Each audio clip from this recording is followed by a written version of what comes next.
Ito yung tatlong bagay na dapat mong hindi i-delay. Never. Alam mo tayo, ayaw naman natin yung delay. Kumakain ka sa isang restaurant, nag-order ka ng pagkain, hindi dumadating. You become impatient, di ba? Nagagalit ka, naiinis ka. Bakit naman ganun? Nag-order ka sa Lazada, sa Shopee, no? Itong araw na to, darating daw. Hindi dumating. Oh, nakakainis, di ba? Ayaw natin yung delay. Kaya lang, yung mga importanteng bagay sa buhay natin, dine-delay natin. Anong halimbawa? Makinig ka.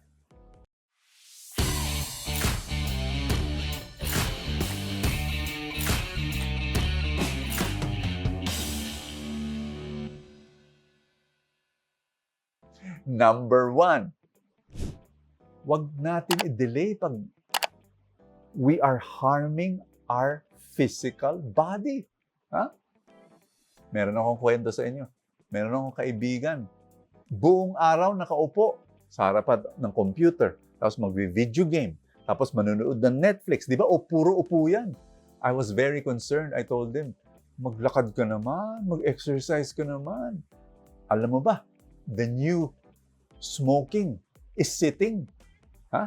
Oo, it's hazardous. Harmful to your health. Sagot sa akin, huwag ka mag-alala, Brother Bo. Maglalakad rin ako. One day.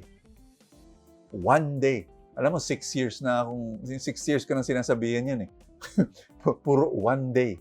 Ay, he's getting very unhealthy. Kaibigan, if it's killing you physically, if it's harming you physically, do not delay. Number 2, if it's harming you emotionally.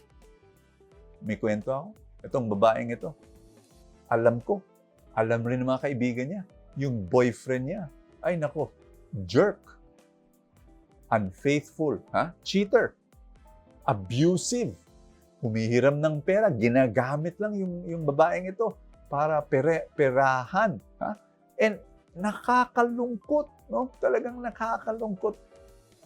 Alam mo, yung mga kaibigan niya, ako, sinasabi, tanggalin mo na yan sa buhay mo. No? Ay nako, mapapahama ka lang.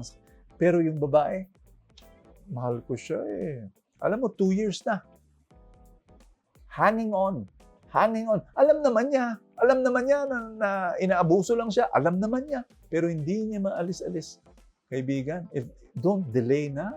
Don't delay. Nakakasama sa iyo. Tanggalin mo na. Pangatlo, huwag mo i-delay if it's harming you spiritually. May kwento ako. Nasa restaurant ako. Lapit yung lalaki sa akin. Ikaw ba si Brother Bo? Oo. Ay, nagbabasa ako ng libro mo. Oh, praise God. You know? Brother Bo, pwede ba magpa-pray over? Oh, bakit? May asawa ko. May 2 anak. Mahal ko, misis ko.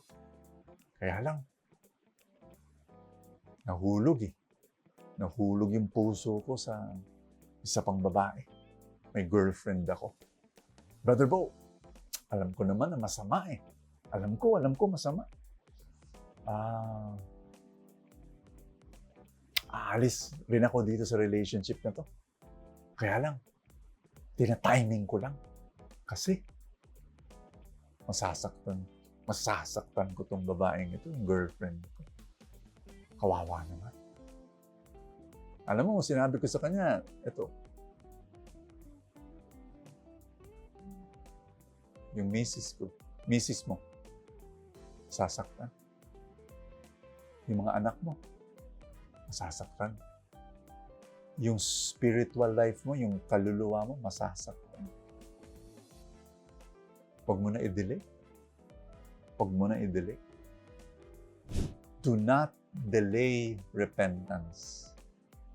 Do not delay obeying God. Napakahalaga yan.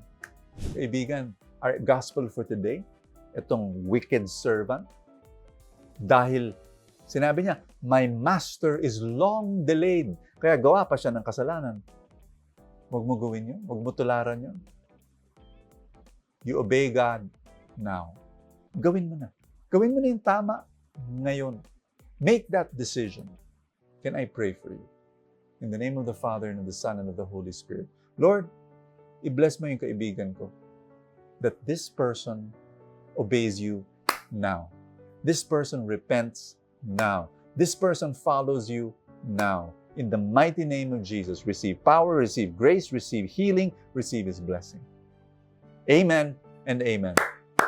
In the name of the Father, and of the Son, and of the Holy Spirit. Amen. I pray that you continue to follow the Lord every day. Share this video. Your friend, baka kailangan niya to. Pakisulat sa comments rin. Share with me. I'll pray for you. At yes, kung gusto mong maging full tank supporter to support this mission, you will receive full tank Saturday and full tank Sunday as my thank you. Click the link that says support now dito sa Facebook o kaya join, yung button na join sa YouTube. God bless you. I will see you tomorrow.